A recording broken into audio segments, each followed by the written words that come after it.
nyame de on pade boni o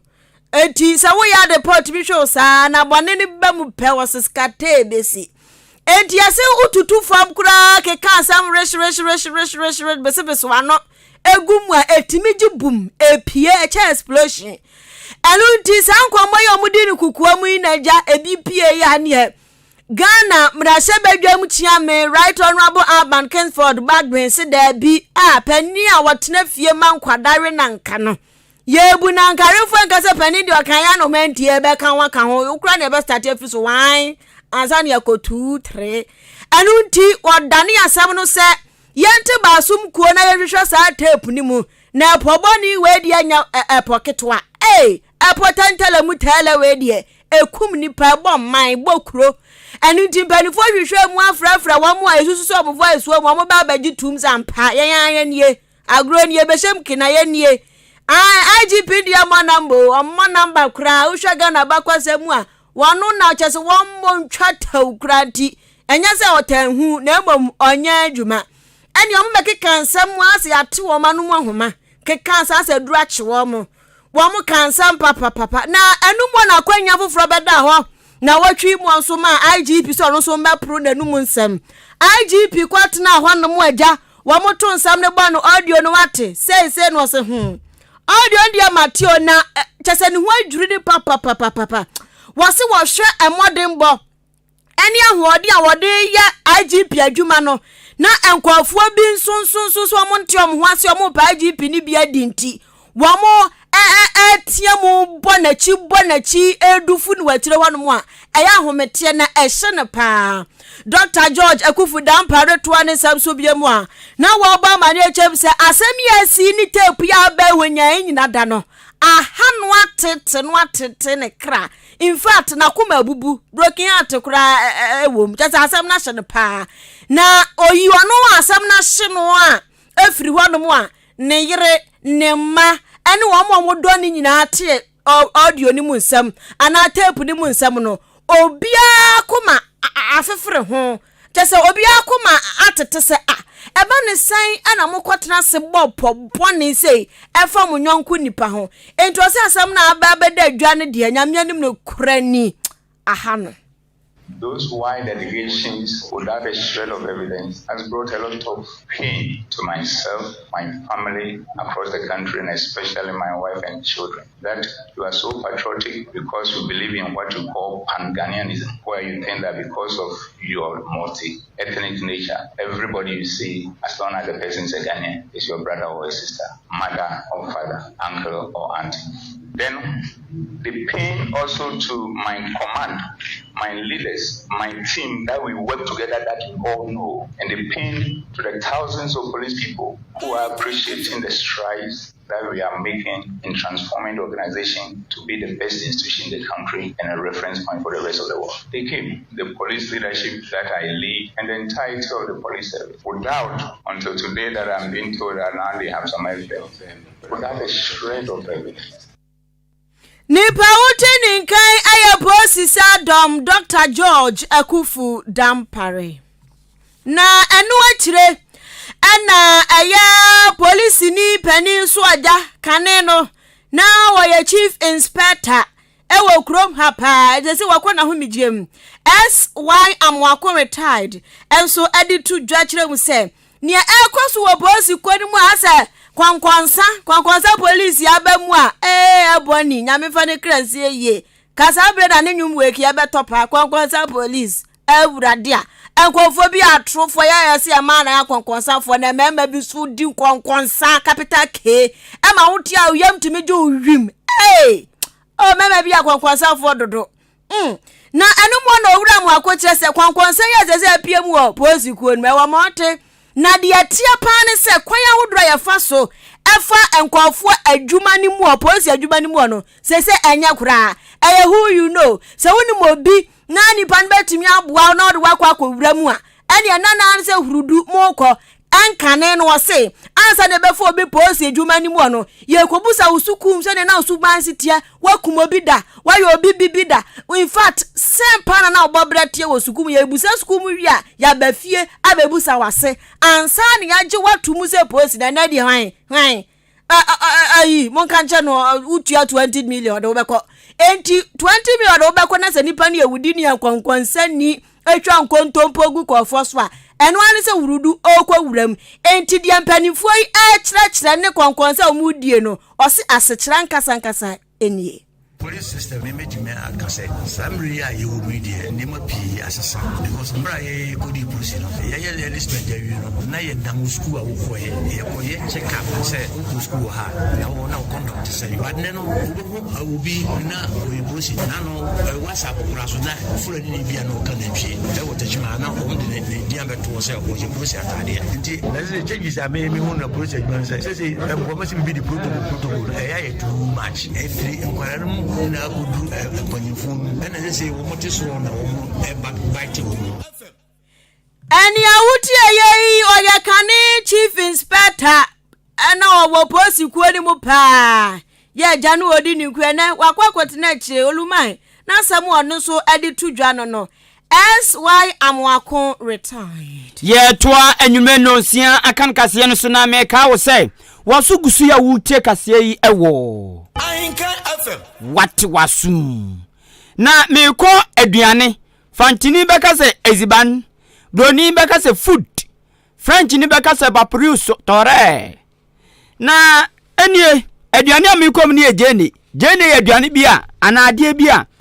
se wa unima de bia o ya de a ye de bekoya numa kodi a odi bi kan kosua ewom bangu ewom emo ewom fufu bi aduane ba na enim acha agrofo ne de na ebon ma nyenye na mo fa bi jene de ade bi ewom enti akokoya ade bia ye topa na ewiase ni na nso ba bi omudua jene a wo masase no eya eboa ma jene ne bokama ede a udi a wote se frem kama eye nije ememu honso na nansen ya ku esi ye nti hono ma menya se so menya eno nam so ma je na omudi free nije eba Ghana no enho asema koye tan tawe entama asosiaba wo mu tese obitumi di containers beye enum enan miensa je na nko a so di free nije eba Ghana enem ku na asini nti yama ahye so no ehwa ye tawe enti nyame wadoma wurewura ma mepie Ghana no na jenini na condemn to grabu nini na pro eno nam so ama Ghanaian economist sikasam to ya waben osanso aye kwanchefo panyinima Institute of Statistical Social and Economic Research ewo University of Ghana Legon obenfu Peter Kwati panyini chese ade wei so ma nhwantu na mo ebe ha dwen papa eba ne Jane fema ebe ma Jane why ene boy ye den pa e wo Ghana esanse ye nya bi nto emfiri baby papa ye na ye nim no we nam so amatwetwa yenkan news aso ama yenkan business news etisi montene so ekodwa so ne amamfo bi kodi nkomo se ebo eno kure se Jane no emma ama ne bo ne ye den ene de eka kan wonom se ai eno kure wom tumi de bi free ni jeba enam kuna sininti emedunani na pro esansa che ewo kwan so amamfo no kura kire se dan no kura de wom di Jane no bai oru aye ne dia Nigerfo ne Nigeriafo bia ye omode komu twahwe mpo ano no ye bonu nsu na ba Nigeria ni ba ko ga na okay now na Jane no be human being na okay now ena sorry ntino emu awrem papa na no ne ebiso mo senti Jane no business ne tesen na na ne bote ene nso tesen no mo chese bag baako kane no na wo mutumi tobi 150 Ghana cedis 1.5 tumito kosi 350 Ghana cedis 3.5 na nzo nei we huri come to support akoko wo munyi from ose nei Jane bag baako no mton 1.5 no enenam 12 million 1200 1300 wom 1004 kosi 1007 nini na wom tumi ton sa se ehun ya den kra dia nani bobo ena mo che se Jane baabi omunya bi ton pa efri Nigeria Niger Ghana ene miamia awdru bi wom kasai ebubo Jane awdru nso ayedi ewo Ghana kire yen Niger na ni galumi ekuro na efri so ba no di galumi ho de omudua pa onu na supply pa yenye biton to kwesi de saka na ba na ni nyina pro nti sese emabio nti sese Nigeria na na yeton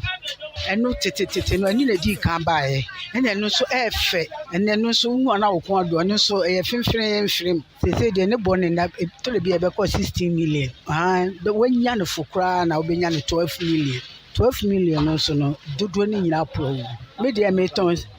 etumi ba 5 million 3.5 2 million 1.5 nso this year AC 5 million antumi amba from bio nti ehuri ya na ba 10 na ba 16 emri bi kwampo ba 17 this year ya nti wo ba na wo koduru ho na wini bia wo beto ne sa 10 cd 5 cd mimpo le mecheche 1 cd kura nya ni penya ni benya sika kese ato Uma holo pa, uma holo bebre. Ye wo Niger die, and your French die. Ye wo Jane bi on my friend Galumi. Ye wo Jane bi o friend Agadas. Jane bi o friend Boko. Ye wo Krugu ni ade nyina wo ho. Ghana de ni ye tuntum bi. No na bad. Na o se Jane ni boa ye dem pa. Ye ha de na nche. Edia de na nche Jane Agadas. Ama kai trebia be friend Galas. Hey. Obi twa Galas pa na oba ase ni tini tire faso ena tia na ewi ni tia esana pampam tia Galas Jane Agadas enti ejodifo bi edi Jane wudwa ena mo ne Ahenkan business news edi nkomo na no benadan no eno nam so ama oswafo hwe Ghana ekwayo ni nuane nsem so Minister for Food and Agriculture Koudishie odumnyafo Brian Echampon o chese Jane ya krafri oman konkron Ghana ya difri obi man so kraba anum se no Jane ya krafri Niger eba Ghana no ena panyini che se afi bia wo man krakra no na nya sikabotin 26 million US dollars Jane nkwa. We are focusing on under PFJ2. We are dealing with under 10 crops under the vegetable. We have onion, pepper, and tomatoes. And we have a 5-year plan. We start this year. Currently, we are on onion. We are about 29% self-sufficiency. We produce about 147,000 metric tons. By the end of this year, with the programs that we are putting in place, the farms that we have identified, the areas under irrigation that we are working on, we intend to raise that to 206 metric tons before the end of the year, because we have identified zones. We know the seed requirement, we know the fertilizer requirement, we know the people required, and we're just going to get it done. Either we decide to feed ourselves or we keep sitting here lamenting and sending our money to other people. Pretty much. We imported close to $24 million worth of onions from Niger alone. The onion people came to see me. Odumnyafo Brian Echampon your swafo hwe enuane ni kwayo nsem so nene enamuti ye Abusua mayendi dwa na afe yanto aso ko fata motors wonto moto nemom otonton car engine bia oton bi eni eba no ka ho akwa wode no ate atwo ana asai kra de ahwenye ya kwa obenya akwa ni bi na gya wode abehye ka ne ho na ka de etisi kinke na akwa ahu enya se ka no tontura na akwa nioma bi na hyehyɛ mu na egeso ti wode na eboa maka na geso no ahojo asese ya no wakokofata motors na gya wakọ akwaje wode ti V8 engines otunton bi ene ne ho spare parts nyina akwa na otunton bi wo ho Nissan engines ne spare parts wo bi Sonata Toyota ni engines ne spare parts Rolls Royce ene dia ka ho nyina ni engines ni nyina wo to bi Lamborghini nyina open engine ne spare parts a obenya ewo Kofata Motors uto ade anu wato papa preko PPP enu nti mesra wa enkase ne no manchina ngani ara hwa pa onene dabi emo hwene Daniel wo mikrom abnase Daniel otiase ni ana obenfia menten wonka che ai enu nti emo hwene na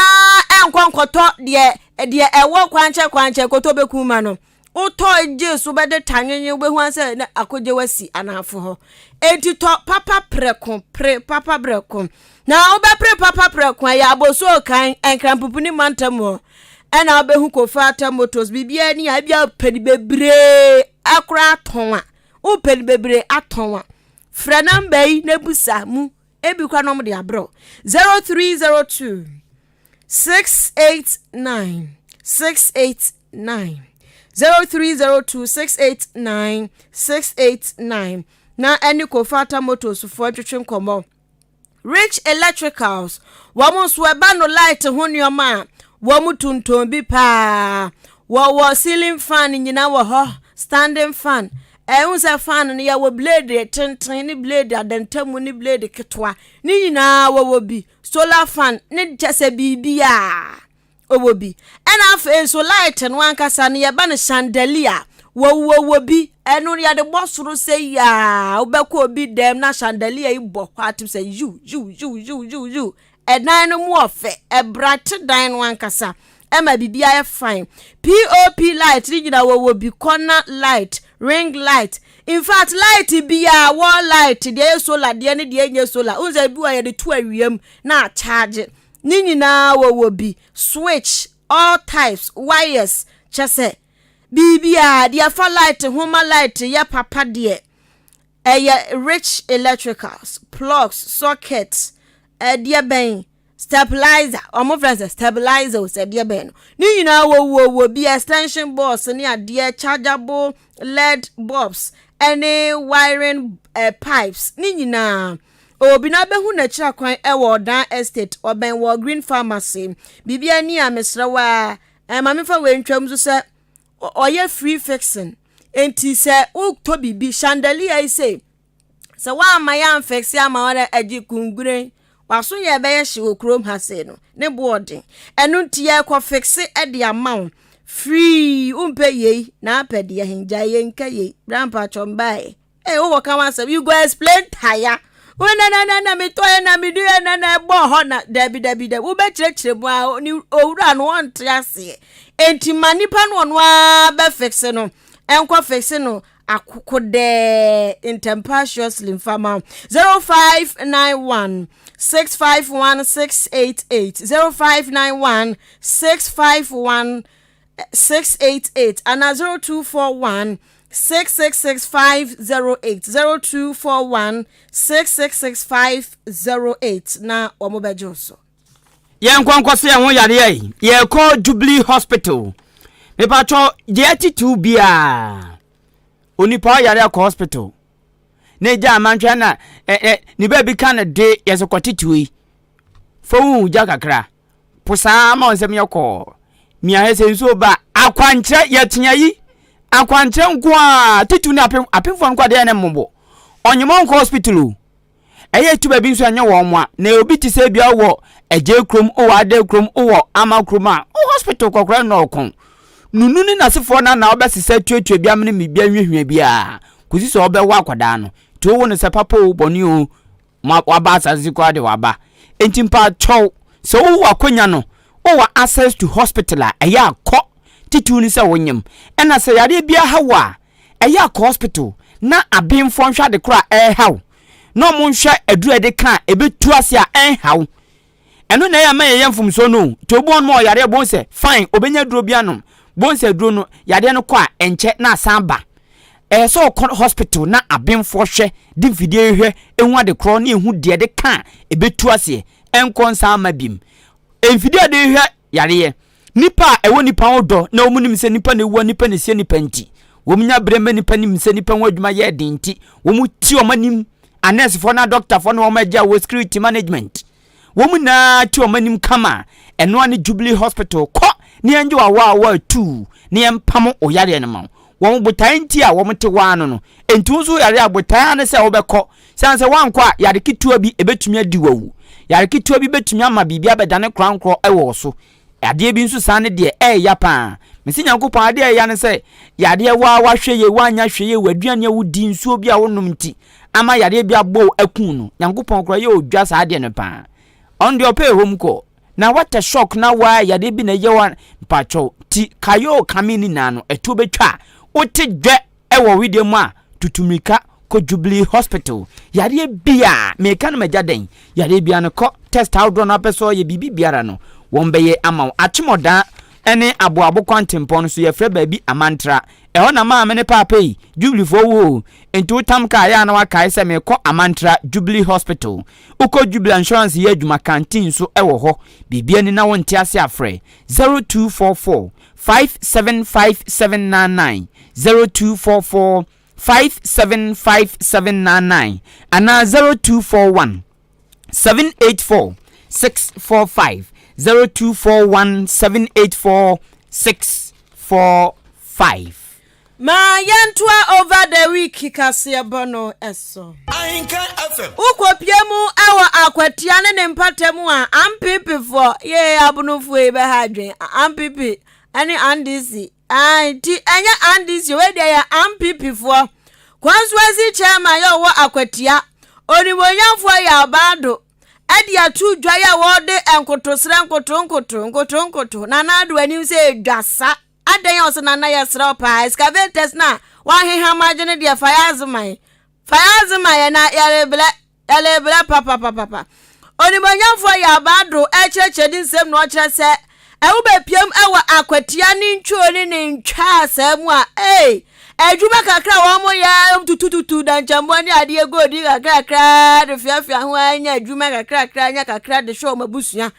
ye ka sei wo mo di excavator di juma nyina ya ba ba gege excavators ya sizi ubekọ ni ya campo agudem ya campo agu ya de kakra bi mu adan ya say eye illegal mine en wo chem say abawe ya otoso no opese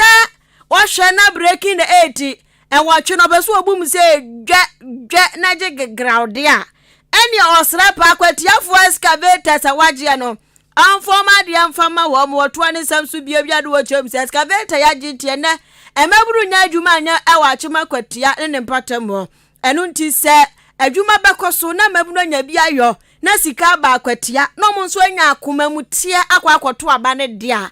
ene na adwe unim dia eye na ye apetia se oba minus nkwa na wa ha any professors any lecturers wa ha any bank kra ni apetia nti minus na wa ha and these are party people amudi omsika na ma ho de ambo party ye sizi machines bebre ebi wo ha ya hye no mesre MPP4 apetia constituency chairman na mekasa me problem na mdeto me enua GF oni aban na enkasa na yen grant amnesty to excavators ayesizi maso ebu mewo enkrofo a omobo ene ye be limited registration uni aso beko treasure ho uni aso beko patron bi ho say kon fa bi kakra mra ni timi mobilize wa gene machine si ho e da sisin kan esi police fo ho on fa man o e dey sa bebo party it is e be breaki 8 amnesty no mo grant my excavator is can e be over $200,000 you go akokoto boni kra no akwa ya mo na akra mo to e de chow inti me sre party fo so mbeti ya election na ya start no ye ni ye ne no na be che se grounds no e bi asoro ho de e ho atoye but the form for no omo na omo kuta party no form excavators ye seize the machine the sisi ho no ye grant amnesty between now and November ye form machines e mo ene machine ye mining kwa de construction MPP titina ni a wawa akwatia mpatamu o ni wanyamfo yawo ba ado na wote ne nka no ye wie kase no kra ewo omamu nina isanse abato komisan eye se ebobosumi ne da etoso dumienu voters registration bekoso wa wanyamfie dun wotwe 18 years na bibia damu fan yeka ane onim se ane yeka da oteda wadwum da fan kwa dia emnan makwa so tumi toaba enu nti oso obiepno ebia na fiti so mo ye bi obi afino wanyamfie dun wotwe enu nti no sade bia sa nipa no so benya akonya akoye registration ni bi ama abato bredu ono so akwakyere na adwen se onyawo nkwa ne so pede a wakwakye na adwen enu nti oye registration to obiepno no nano brande ye September bosome ne de toso dumienu na registration ne kwaso no Ahenka news yatisi mountain so call center saudro bi ene Ghana phobia eye registration bi wo ma ayewie wo ma afi no mokoye wo ma egusu ye ebidi nkomo na wo mo kire se de voters registration no eko ye ba ha be 8:30 ye ba yo ma yet na ase kakra ne ye twen ama omuni na aba ne yetimi aye ntimatimi aye me de awie process am fa mu de nshada nyedin simple kra menye bida ene me first time yes live we ne de no ye na ye ni Ghana card ne bi no nti obi guarantee amount no the park on ebeji ne hu details nti ebe check by we na kontem ne park on no awo ne Ghana card nti no ju ha na chese ode to ha na ya ma no na chese okwa no me bantem pa ti me buy no mo record e bibia me pe bia ma me especially mo use Ghana card na me de buy nti no Ghana card no na me chu me din me bibia e wo Ghana card so no musa me parent din ne aha bibia e wo ti me do inside na picture no do say na machine no lapses bi wo but omoye no kama mami process ni cool and almost straightness ni okay and baby one ma wo kwa the way omo see no e ma won me feel free and you will be one oba no I neighbors but the way na omo city no omo you when it was fast too na cool na e simple ka omo ye bibia fast ya nchawa simple normal no obi am run on be ne dey wa wonye we ya Ghana phobia call mountain call district level CB call district outdrum woman yukro ekoye womo registration ma voters ID no woman na den sem we tuja yamfa manfo adwen kirambra Facebook na medine first on the list Donzi ose ni din ankasa de kwabna no ose adwasafo sesan they say wonyanko TikTok biema na wanyanko abroad no vote ho kwa pia de kwa pia na enti wo sa ba bie abege kabrofo headquarters wo beke ka headquarters ne pare ade a kire na ya sa to aba ma ene na Ghana fo so adakra hwe ya dakra ti ono so na dwen kire no master planner de ma happy birthday or say happy birthday nkoma no nua ba Farida CEO de ma Rida skincare or say nyame nhira number ne ho ban apia someone so de abase yenkwaso anya adwuma Ahenkan FM ejatu ato se big ups enkoma Samuel J ene den Poxen okay Nana Kwame the blogger inside and Coco bese nkwa enti ono so ne dia no sanso na ya wise kiso dia baso wo chia ya ma ayiko ya yeyo ase achema boabo na midi frame na kria mo abo aten ono so ba omia ho adanse na odi ne kan se nsu tobrem ya be mani showdown obi so be mani showdown monte oso monte kra omugina de omugina it is possible yo bright kwesi udino edepa bright kwesi also fantastic news tonight wosi wochia NDC members for wa achiase Bertrand ni eje kreku ono nso ede abaso wo hwen live every tema new town also NDC for ye kan someone na mu NDC for na mu compare MPP na mu de MPP for betimi aye mu betimi aye onkwankwa da kura njo so nkoda nana edusipoku ono nso ede abase John Mahama any NDC for omonko manuntum na de bia na yisi ayese na yisi nyom de oh master plan na maka we de no ti mamemfa no nsi ha sei na menko SMS nso we di abase mo bo adwumaden pa medin at the Samson Delilah Dadan and was wakase free asene na ochia akosua buadua ya dakwa ena akua ejewa sa ajewa nso ena we so de ne diaba na nasrebo Democratic People's Republic of Achansi was everyday leak tape about IGP and also almost one leak tape ni mu asemu sa wonte on oh kwa YouTube wo beti eda ho ewa no obi antimi mo ti kwa na kote wasumu a wo beti obi anka se o mu mfanto bedwe obi anti eda YouTube kwa YouTube abekwa kote enti wose we na da ye di sia na da bi eda ho da watafa e kire dia bekeka ka ho na bia ne dia bia na ho na latest one dia da YouTube ti na nasre bo betimi akọ kwa metela sem nyende abonhwa tese hwana e ka no abonno ho a na ye ne de krono achim okumani aboabo aka abonhwa ewo kwa bibre municipality wo Eastern region shwana oh kwa mitela hey tenu into attest number Christoph Electrical so achim dan kwantanum waje kasia tumpreku pe aiso obi odibo ne no asakra se wa fa Yesu se ne kra de gensa hey hwe se nipa no otumi tompa boy atwe Jesus na sanso waje Yesu atumpreku pe yen wadi atumpreku pe entini nyoma ni na obehu no wanwan kan fu name kra wo ho a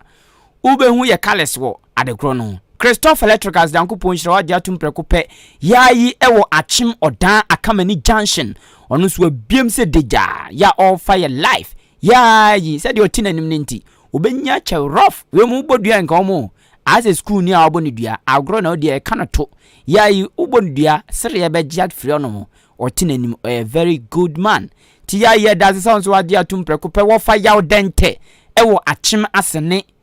zongo Madam Dora ewo asene Bangalore womuna adikase atum afi officer Bansi uye police ni ewo achim wenchi ye fro Bansi and you may special good evening to you and Mora CK Love Sergeant Bash Akaida Lai 1 muni na mo ya posifo and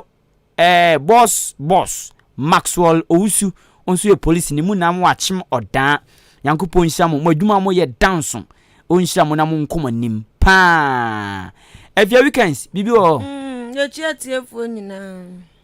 ena ye di sina yakọ anwumre yi